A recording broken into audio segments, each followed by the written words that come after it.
Hello everyone, welcome back to my channel. ये mistake that change our life का part 10 है।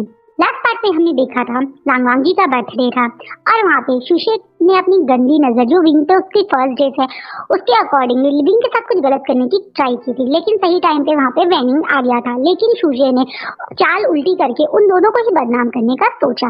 अब आगे इस अंधेरे रात में एक अनजान अकेले क्वार्टर के पास में इन दोनों का इस तरीके से ऑलमोस्ट दूर से देखने में नशे में पड़े हुए देखना, ऊपर से शुशे का रो रो के नाटक कर करके शोर मचाना, कहीं ना कहीं यहाँ खड़े सब लोग एक दूसरे को देख रहे हैं और सोच रहे हैं। यहाँ पे लैंड क्लैन के लोग ज्यादा हैं, वैन क्लैन का कोई नहीं है, पर लैंड क्लैन के सब लोग अधिकतर यहाँ पर हैं। नीमिंजे जो अच्छे से जानते हैं कि कुछ ना कुछ गड़बड़ है, नीमिंजे आगे आते हैं और बोलते हैं, तुम सही से बताओ क्या हुआ था। वो क्या है ना, मैं यहाँ से निकल रहा था तो मुझे इन दोनों को मैंने क्वार्टर में अकेले जाते हुए देखा। मैंने इन दोनों का पीछा किया, फिर मुझे क्वार्टर में कुछ अजीब सी आवाजें आने लगी। मैंने जैसे ही क्वार्टर खोला तो ये दोनों पूरे नशे में थे और मेरा पीछा करने लगे, लेकिन ये इतने नशे में थे कि ये बाहर निकलते ही गिर गए और मैंने आप सबको शोर मचा के बुला लिया। एक बार में शुशे बोलता है, तभी लांगवांग भी गुस्से में बोलते हैं, तुमने किस तरह की आवाज सुनी? लांगवांग जी थोड़ा सा मतलब बंदर से जले हुए हैं, वो विंग को पसंद करने लगे हैं तो शायद उन्हें, और ऑब्वियसली वो है तो उन्हीं की वाइफ एक तरीके से कॉन्क्यूपाइन, तो कैसे वो उनके साथ चीट कर सकती है। वो गुस्से में बोलते हैं, मैं आप सबके सामने कैसे बता सकता हूँ, ऐसा लग रहा था जैसे ये अंदर किस कर रहे हो। क्या? रैंकिंग बोलती है, तुम क्या बोल रहे हो, मेरा भाई ऐसा कर ही नहीं सकता है, तुम्हें कोई गलतफहमी हुई होगी। और एक मिनट, मैं पहले इन्हें चेक करती हूँ और देखती हूँ कि किस नशे में है। रैंकिंग को आगे बढ़ने के चेक करने की कोशिश करती है, लेकिन निंजाओ जो ऑलमोस्ट शुशे की आदत समझता है, वो एकदम से आगे आके शुशे का साइड लेने के चक्कर में बोलता है, अरे क्यों जा रहे हो आप पास में, हम हीलर को बुलाते हैं, आप कॉन्क्यूपाइन है, आपका काम लोगों को चेक करने का नहीं है, जाओ हीलर को बुलाओ। अपने सर्वेंट को इशारा करता है और अपने वाले हीलर को बुलाने का इशारा करता है, पर इससे पहले वो हीलर वहां आता या कूद जाता, एकदम से मोशवानू आगे आता है। मोशवानू जो अच्छे से शुशे को भी जानता है, वैनिंग को भी जानता है और विंग को भी जानता है। एक वो आगे आके बोलता है, ठीक है, अगर आप हीलर को बुला रहे हैं तो एक बार जो पॉइजन टेस्ट करते हैं या ड्रग्स टेस्ट करते हैं खाने में, आप उनको भी बुलाइए। ये बात सुनने के बाद सब लोग मोशवानू को देखने लगते हैं। पहली बार मोशवानू कभी बोलता नहीं सबके बीच में, आज वो हिम्मत करके बोल रहा है पहली। दूसरा, वो क्यों खाने को टेस्ट करने की बात कर रहा है, वहां पे सब लोग देख रहे हैं। तुम खाने को जांचने की बात क्यों कर रहे हो? लान सिचैन पूछते हैं, वो क्या है ना, मैंने आज विंग के लिए एक स्पेशल उसका फेवरेट लोटस रूट सूप बनाया था, लेकिन वो सूप जब मैं हॉल में गया सबके खाने के बाद उसे तो मुझे उस सूप में कुछ गंदी सी, कुछ अलग सी स्मेल आ रही थी, किसी और हर्ब की। शायद कुछ टाइम बाद जब शुरुआत में वो जब गर्म होगा तब उसमें वो स्मेल नहीं आ रही होगी, लेकिन जब वो ठंडा हो गया तो वो स्मेल बहुत ओवर पावर कर गई। मैं अपने साथ वो सूप भी लाया हूँ। कहते हुए एकदम से एक सूप का बॉल मोशवानू आगे करता है। वैंकिंग जब आगे आके एकदम से सूप होते तो वो एकदम से अपना नाक बंद करके पीछे की तरफ हो जाती है। हाँ, तुम सही कह रहे हो, ये तो बहुत अजीब सी किसी हर्ब की स्मेल है। कौन सा हर्ब है ये? तो किसी ओमेगा को हीट में लाने का हर्ब है। एकदम से रैंकिंग, जिसे काफी नॉलेज है हर्ब्स की, वो एकदम से बोलती है। ये बात सुन के वहाँ खड़ा सब लोग शॉक होकर देखने लगते हैं। विंग को कोई इस तरह का सूप क्यों पिलाएगा? ये बात वहाँ पे खड़े हुए सब बोलते हैं। एकदम से नी दौड़ के आके विंग को अपनी गोदी में ले लेते हैं। वैंकिंग जल्दी आओ, चेक करो कहीं ये इसे टीका हुआ है। अब जो उसको हर्ब दी थी उसकी वजह से विंग को बहुत तेज फीवर आने लगता है। वो हीट में नहीं आया, उसको फीवर आने लगा। रैंकिंग भी दौड़ी दौड़ी हीलिंग के पास जाती है और उसके हाथ को चेक करने के लिए जैसे ही उसके हाथ की जो रोप की बाजू ऊपर करती है तो साफ दिख रहा है कि किसी ने उसका हाथ बहुत जोर से मोड़ा हुआ है। एक तो उसका हाथ पूरा रेड हो गया है, ऊपर से बेहोशी में भी जैसी रैंकिंग ने उसका हाथ छुआ तो उसके मुंह से चीख निकल गई आ। तो वो समझ गए कि इस हाथ में कुछ हुआ। दोनों निंजे और रैंकिंग उस हाथ को देख के बोलते हैं क्या हुआ, इसके हाथ में तो बहुत गहरी चोट है, देखो ये किसी ने इसका हाथ पीछे मोड़ा है, इससे निशान भी पड़े हुए हैं। रैंकिंग बोलती है अब लांग वांग जी पहली बार तो वो बहुत गुस्सा हो गया था सुनते ही कि किसी ने उसके विंग को इस तरह की हीट वाली मेडिसिन दे दी।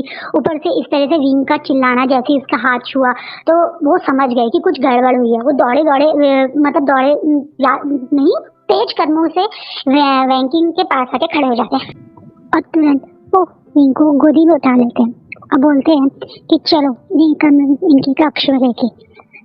तभी लैंड शिशैन भी वैनिंग को गोद में उठा लेते। इन दोनों को उसी कक्ष में जो वो रूम था बिल्कुल पास में उसमें लिटाया जाता है। हीलर आता है। ये हीलर निंजाओ का बहुत बड़ा चेला था। इसे आइडिया नहीं था कि रैंकिंग ऑलरेडी मतलब देख चुकी है कि इनको मतलब चोट लगी है। वो वैसे ही आके ऊपर ऊपर से टच करता है, बोलता इन्होंने तो बहुत ज्यादा अल्कोहल पी लिया, शायद इस वजह से बेहोश हो जाए। तभी किंग लांगवांग जी उसके इस रिएक्शन पे समझ जाते हैं कि जरूर कुछ गड़बड़ है और उससे डायरेक्ट पूछते हैं कि ये बताओ कि क्या इसने कुछ ऐसा किया है जिसके कारण इसको हीट आ सकती है। वो हीलर जो सोचता है कि किंग वांग जी तुक्का लगाने एकदम से बोलता नहीं नहीं महाराज ये ऐसा कुछ नहीं है, इसने बहुत ज्यादा अल्कोहल पी लिया इस वजह से ये ऐसे बेहोश है। अब किंग लांगवांग जी बहुत गुस्से में उसके ऊपर चिल्लाते हैं तुम्हें कुछ नहीं पता, इसको अभी के अभी कारावास में डालो और दूसरा हीलर लाओ। ये देख के निंजा भी काफी घबरा जाता है और वो समझ जाता है कि वो उसकी भी अगर उसने इस समय ज्यादा सूशे का साथ देने की कोशिश की तो वो फंस जाएगा। वहाँ चुप खड़ा है। दूसरा हीलर आता है, वो आके साफ बताता है कि इन दोनों को एक को नशे की दवाई फेंकी गई है मुंह पे और एक के खाने में कुछ मिलाया गया है। ये सुनने के बाद सब लोग अब शूशे को घूरने लगते हैं। शूशे अब समझ चुका है कि वो फंस गया लेकिन वो फिर भी कोशिश कर रहा है अपने आप को बचाने की और बोलता है निंजाओ तुम बोलो ना, तुम जानते हो कि ये कितना कैरेक्टरलेस है, इसे जब मौका मिलता है किसी से चिपकने लगता है। तुमने देखा नहीं सबसे कैसे चिपक के बात करता है। बोलता है इस बात पे निंजाओ जो समझ गया था कि अगर उसने अब कुछ गड़बड़ करी तो वो फंस जाएगा, वो बल्कि शूशे का साथ ना देके विंग का साथ देता है। वो थाली का व्यंजन होता है वो पलट जाता है। क्या बोल रहे हो तुम, मैंने तो कभी इनको किसी के साथ नहीं देखा। वो हमेशा तुमने देखा नहीं अपने का या तो अपने क्वार्टर में रहता है या फिर क्लास में रहता है, हमसे भी तो कभी मिलता है तो मैंने तो हमेशा हाँ वो शरारती है लेकिन ऐसा कोई काम तो मैंने उसे कभी करते हुए नहीं देखा। निंजाओ एकदम से इनका साथ देता है।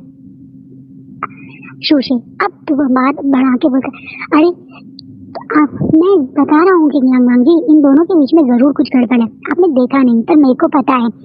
आपको पता है जब हम लोग न्यूजीलैंड में थे तब भी ये दोनों हमेशा एक दूसरे के साथ रहते थे। वैनिंग और विशान पहले से ही एक दूसरे के लवर हैं। जैसे ही वो ये बात बोलता है मोशवानू गुस्से में आके उसे एक जोरदार थप्पड़ मारता है और वहाँ खड़े सब लोग शॉक हो जाते हैं। मोशवानू किसी पे हाथ उठा सकता है ये तो बहुत बड़ी बात है। मोशवानू गुस्से में बोलता है ये तुम क्या बोल रहे हो, किसी के ऊपर इस तरह का इल्जाम लगाने से पहले 10 बार सोचो।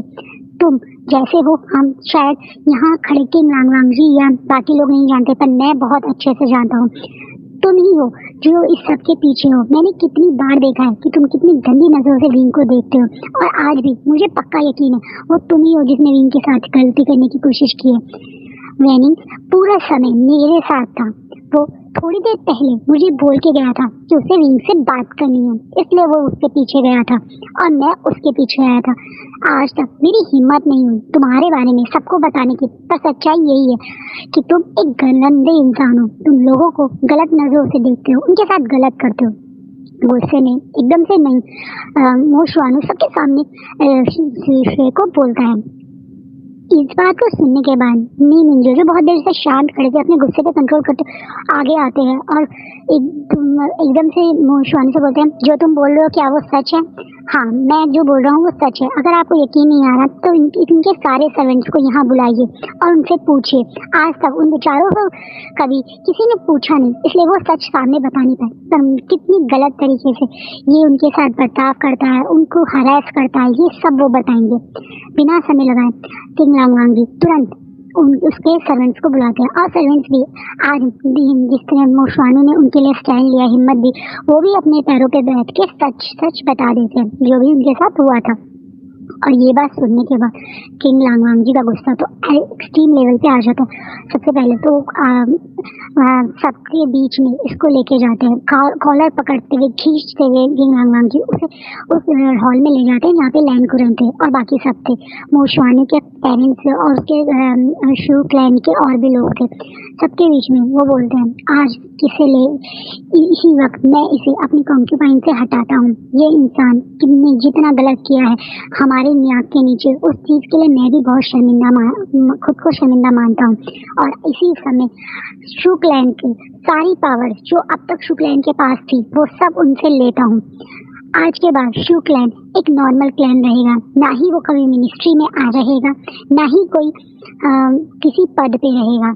और ये शूशे को मैं पूरे 50 करोड़ मारने की सजा देता हूँ, वो भी सबके बीच में। शूशे जो बिल्कुल शॉक में है वो कि ऐसा हो सकता नहीं, हो सकता उसके साथ कैसे हो सकता है, लेकिन ऐसा ही होता है। थोड़ी देर में एक दो डिसिप्लिन को बड़े वाले कोड़े लेके आ जाते हैं और वो शूशे को बहुत जोरों से मारने लगते हैं। शूशे जो करीबन 25 के बाद ही बेहोश होकर गिर गया था और वो दोनों खड़े हो जाते हैं और किंग लांगवांग जी को पकड़ते हैं। लेकिन आज किंग लांगवांग जी काफी गुस्से में, वो उसे बेहोश को ही कहते हैं कि इसे दोबारा होश मिला, उसको दोबारा पानी डालते हैं उसके ऊपर, फिर जगाते हैं और फिर दोबारा उसे मारते हैं। इस तरीके से वो बार बार बेहोश होता था, उसे बार बार जगाते थे। इस पूरे राम ऐसे ही होता है जब तक उसे 50 को नहीं लगते हैं और उसके बाद उसे वहां से निकाल दिया जाता है। ये रात आज ऐसे बीती। सुबह का समय है, हल्की हल्की आँख खोल रहा है, उसे बहुत ज़्यादा फीवर रहा रात भर। रैंकिंग और नी मिंजो ने उसका बहुत ध्यान रखा, वो पूरी रात उसके पास बैठे रहे। इतना ही नहीं, रैनिंग के पास मोशवानू बैठा रहा। यहाँ पे एक सीक्रेट खुलता है मोशवानू का, वो सीक्रेट लगा कोई और नहीं, रैनिंग ही था। रैनिंग को मोशवानू पसंद करता था, लेकिन रैनिंग को सिर्फ इस समय अपनी बहन के घर पे रह रहा है तो उसके मतलब उस बेचारे की कोई वैल्यू नहीं है, ये सोच के उसके मोशवानू के मास्टर मो ने उसको ये साथ उसका रिश्ता नहीं करने देंगे बोल दिया था। रिंग को होश में आता देखते ही नी मिंजो तुरंत लांगवांग जी को इन्फॉर्म कर देते हैं। लांगवांग जी ने बोला था कि वो जैसे रिंग होश में आए उन्हें बता दें। जैसे रिंग थोड़ा सा होश में आता है, सबसे पहले रैंकिंग उसको कुछ खाने के लिए देती है, फिर से पूछती है तुम कैसा फील कर रहे हो। बड़े धीरे से बोलता है, मुझे अच्छा लग रहा है, क्या मैं वापस अपने क्वार्टर में जा सकता हूँ? तुम थोड़ी देर यहीं आराम करो, उसके बाद हम तुम्हें तुम्हारे क्वार्टर में ले जाएंगे, मुझे बोल रहा है। तभी रिंग बोलता है, दादा मेरा मन यहाँ नहीं है, प्लीज जहाँ मैं रहने जा रहा हूँ, जो जगह मुझे दी गई है मुझे वहीं पे ले जाइए। एकदम से रिंग का जिद करना कि उसे अपने क्वार्टर में ही जाना, तो समझ नहीं पाया। सबको लग रहा है शायद ये यहाँ पे शायद शूशे ने उसके साथ बदतमीजी की तो इस वजह से क्वार्टर में कंफर्टेबल नहीं लग रहा, तो नहीं मुझे उसको गोद में उठाने लगता कि चल मैं तुम्हें लेके चलता हूँ। इसी तरह नीचे से उड़ना उठाते एकदम से वहाँ पे लांगवांग जी आ जाते, क्योंकि में वो सर्वेंट उनको इन्फॉर्म कर चुका था। वो बोलते हैं कि आप नहीं मैं ले जाता हूँ। वो ऐसे बोलते रहते उनके पास आने लगता है, लेकिन एकदम से गुस्से में बोलता नहीं किंग लांगवांग जी आप परेशान मत होइए, मैं दगा की मदद से चला जाऊंगा, वैसे मैं खुद भी जा सकता हूँ। ऐसे बोल के वो किंग लांगवांग जी को रोकते हुए खुद बैठ के उठ के चलने लगता है। वांग जी जो समझ नहीं पाया, एक तो इतने दिन बाद, क्योंकि पिछले कई दिन से वो उनको लंजा लंजा बोल रहा था, आज अचानक से उन्हें किंग लांगवांग जी को बोल रहे और उसने क्यों मना किया। वो उनके साइड से मतलब अपने बैग से उठने की कोशिश कर, लेकिन उसको रात भर फीवर रहा है, उसकी तबीयत अभी कोई तरह से ठीक नहीं है, तो वो ऑलमोस्ट गिरने वाला था, लेकिन तुरंत उसे वांग जी पकड़ लेते हैं, दोनों मतलब ऑलमोस्ट कैच कर लेते हैं। फिर उनको छोड़ के फिर सीधा खड़ा होने लगता है। तो लांग मंगी से छोड़ती नहीं, उसको कस के पकड़ते हैं और जबरदस्ती मतलब बिना की वो गोदी में उठा लेता है। विन बोलता है नहीं मुझे नीचे उठाइए, आप तुम लांग वांग जी हैं, आप मुझे गोदी में उठा के अपने हाथ क्यों खराब कर रहे हैं? मैं तो एक ऐसा कॉन्क्यूपाइन हूँ जो आया है सिर्फ यहाँ पे लोगों को सर्व करने, आपके हाथ गंदे हो जाएंगे। ये बात सुन के वहाँ खड़े सब लोग एकदम से शॉक हो जाते हैं कि विन ये क्या बोल रहा है, वो यहाँ सबको सर्व करने आया मतलब। तो फाइनली जो मतलब दादा है उसके वो गुस्से में बोले ये तुम क्या बोल रहे हो? दादा मैं सच बोल रहा हूँ, यही तो सच है। कल मुझे ये बात, मैं धोखे में था, पिछले कई दिनों से मैं धोखे में था, लेकिन कल मुझे ये बात महसूस हो गई। शूशे ने कल मुझे ये बात महसूस करवा दी कि मैं यहाँ सिर्फ इसी काम के लिए आया हूँ, लोगों की को सर्व करने। अगर कि लांगलांगी नहीं तो कोई और, यही मेरी औकात है। ये बात ना लांगलांगी गुस्से में उसको पहले से बैठे बैठाता और चिक्के बोलता है ये तुम क्या बोल रहे हो? मैं सच्ची तो कह रहा हूँ, अगर मैं आप मुझे अपनी बाकी कॉन्क्यूपाइन जैसा मानते हो तो जो चीज़ उनकी कॉन्क्यूपाइन की फैमिली के साथ होती वो मेरी फैमिली के साथ क्यों नहीं हुआ? क्यों नहीं आया कल जन्म पे? हाँ क्यों मैं आपके पास आपके साथ नहीं बैठा? क्यों बैठाया मुझे आपने आपसे अलग? और हाँ एक शूशे क्या कोई और भी होता तो शायद आपको क्या ही फर्क पड़ता। गुस्से में बोलते हुए दोबारा से वैसे उठ के जाने लगता है। तरन मीनिंग जो तो समझ जाते हैं शायद शूशे ने कुछ ऐसी बातें कह दी हैं विंग से जिसे विंग हर्ट हो गया। वो विंग को रोकते हैं और उसे प्यार से बैठाते हैं और पहले से वो इशारा करके मतलब एंडिंग को बोलते हैं पानी दो, फिर वो इनको पानी पिलाने को बोलते हैं। विंग पानी पी रहा है तो फिर वो बोलता है क्या हुआ अपने दवा को बताओ, क्या बोला शूशे ने तुमसे कल? क्या बोला उस घटिया इंसान ने तुमसे कि तुम अपने आप को इतना नीचा कर रहे हो? तुम तो मेरे भाई हो, तुम्हें लगता है तुम्हारी दगा तुम्हारे साथ कुछ गलत होने देंगे? तो कहाँ थे कल आप दगा? कोई क्यों नहीं था मेरे पास जब उसने मुझे जबरदस्ती करी, उसने मेरा हाथ मोड़ा, मुझे दगा मेरे हाथ में कितना दर्द हो रहा है, मुझे कल कितना बुरा लगा था आपको पता है? जो बेचारा अभी 18 साल का, उसे कल की बात बहुत हर्ट भी हुई है, ऊपर से उसे अपनी फैमिली से मिलने का मन था, उससे मिल भी नहीं पाया था कल, वो उस वजह से भी दुखी था। एकदम से रोते हुए इनको मुझे गले लगा लेते। वो वांग जो पीछे खड़ा था उसे बहुत गुस्सा आता है सुन के किसने मुझे मारा या मेरे साथ बदतमीजी की, कब कोई मेरे पास नहीं था। और ने जो क्वेश्चन उससे दोनों पूछे बेचारे वांगी भी उसका कोई जवाब नहीं दे पाता क्योंकि सच है कल क्यों नहीं था। वो उनके उसके वांगी ने सचमुच में उसकी फैमिली को भी नहीं बुलाया, उसको अपने पास भी नहीं बैठाया, तो बेचारे विंग का हर्ट होना भी बनता है। तो तुरंत इस सिचुएशन में रैंकिंग बोलती है मैंने बुलाया था तुम्हारे घर वालों को, मैंने यूनिक्लैन में सबको इनविटेशन भेजा था, और तुम्हें पता है वहाँ पे तुम्हारे भाई जंचा की शादी की तैयारी हो रही है, इस वजह से वो कल नहीं आ पाए। पर तुम चिंता मत करो, मैं नीमिंजे तुम्हारे सिचेंगा और लांगवांगी हम सब जा रहे हैं लोटस पे तुम्हारे फैमिली से मिलने। ये बात देख के तुरंत नीमिंजे और लांगवांगी उसकी तरफ देखते हैं तो वो इशारे में इशारा करती है तो वो लोग समझ जाते हैं कि वो विंग को इस समय नॉर्मल फील करवाना चाहती है, क्योंकि ये बात किसी के बीच में नहीं हुई, रैंकिंग ने उसे बस ऐसी प्रॉमिस कर दिया। हाँ उन्हें ये बात रैंकिंग ने सचमुच में उन्हें इनविटेशन भेजा था और वहाँ से यही बात आई थी कि वो अभी आ नहीं सकते क्योंकि जल्दी उनके मतलब उनके क्लैन की लीडर की फ्यूचर क्लैन लीडर की शादी है। तो ये बात रैंकिंग सच ही बोल रही थी, लेकिन हाँ सब लोग जाएंगे ये बात अभी किसी ने नहीं बोली थी। तो इस मारे रैंकिंग ने जो बोला वो लोग सुन के ज़्यादा रिएक्ट नहीं करते हैं, पर विंग को खुश हो जाता है और एकदम से बोलता है सच में हम जाएंगे? हाँ हम जल्दी जाएंगे, पर उसके लिए तुम्हें पहले ठीक होना पड़ेगा, अपना ध्यान रखना पड़ेगा। पर तुम इस तरह से नाराज होके बार बार उठोगे, आप वापस जिद करोगे तो ठीक कैसे होगे, फिर तुम जा ही नहीं पाओगे। रैंकिंग जो खुद उसका छोटा भाई है और बहुत समझदार है वो समझा रही है इनको, अब बात समझ गया। कहते ठीक है तो मुझे मेरे क्वार्टर में ले चलो, मैं पक्का अपना ध्यान भी रखूंगा और सबसे पर मैं गैंगप्लेन जरूर जाऊंगा। एकदम से विंग बोलता है नीमन जो कहते चलो, वो उसे प्यार से फिर से उठाते ले जाने लगते, लेकिन लांग वांगी जो शायद पूरी दुनिया से अब जेलस हो गया विंग को लेके, वो फिर से नीमिंजो को रोकता है और खुद विंग को गोदी में उठा ले। पहले थोड़ा मुंह बनाता है, बात नहीं करता, पर हाँ वो उसको परमिशन दे देता है। इसी वजह से उसको गोदी में लेके उसके क्वार्टर तक जाते पूरे रास्ते। लांग वांगी की तरफ देखता है, नहीं दूसरी साइड देखता रहता है और लांग वांगी से देखता रहे। लांग वांगी मन में थोड़ा सा गिल्ट फील कर रहा है क्योंकि और उसने देखा कि जैसे विंग को उठा भी रहा था तो विंग के हाथ में बहुत दर्द है, वो ज्यादा मूवमेंट नहीं कर रहा अपने हाथ में और उसके हाथ में दर्द है। वो तुरंत जैसे ही वहाँ पहुँचता है वो वैंकिंग को बोलता है इसका हाथ दोबारा चेक करो, उसके हाथ में शायद बहुत चोट है। विंग जो डर रहा है कि शायद अगर वो पता चल जाएगा तो उसके हाथ में तो ज़्यादा दर्द है तो फिर जाने से मना ना कर दो, कह रहा नहीं नहीं मैं ठीक हूँ। लेकिन वैंकिंग जैसे इसका हाथ छूती है उसकी चीख निकल जाती है और ये देख के ना विंग वांजी का मन करता है कि दोबारा से उस विजय को और 50 कोड़े मारे।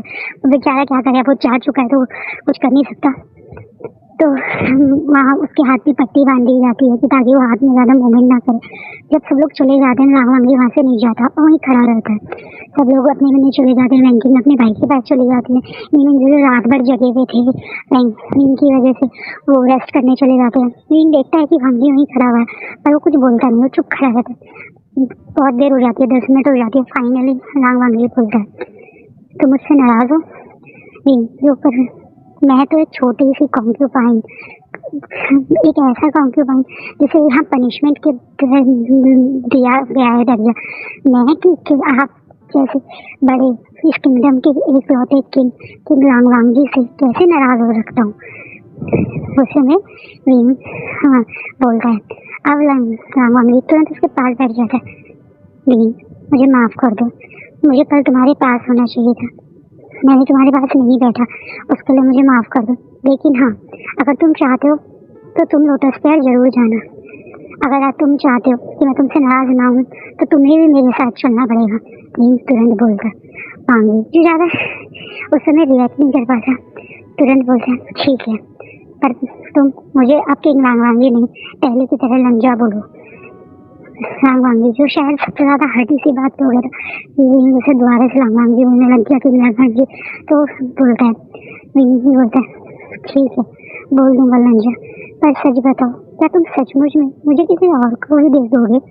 विंग जो शायद कल उसका 18 साल का बच्चे जैसा दिल है, वो बात सुन के थोड़ा इमोशनल होकर पूछ ही लेता है विंग लांग वांगी से।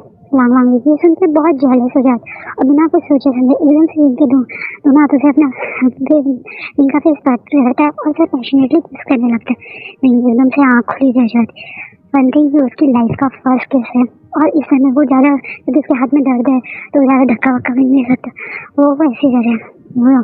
वांगी जो बहुत ज़्यादा जेलस हो गई बात सुन के कि वो किसी और के साथ मतलब ऐसे कैसे विंग को दे देगा किसी और को, वो इसे बस इस समय वो पैशनेटली किस करेगा कि दोनों साथ करे जा रहा है। उसका भी ये फर्स्ट किस है, उससे ज़्यादा एक्सपीरियंस नहीं, बस वो विंग को ही दिखाना चाहते हैं कि वो विंग को लेकर कितना सीरियस है और वो ऐसे कैसे विंग को किसी और को दे देगा। एकदम से थोड़ा सा विंग से अलग होता है और बोलता है नहीं तुम मेरे हो और मेरे ही रहोगे, तुम्हें छूने का तुम्हें देखने का हक किसी का नहीं है।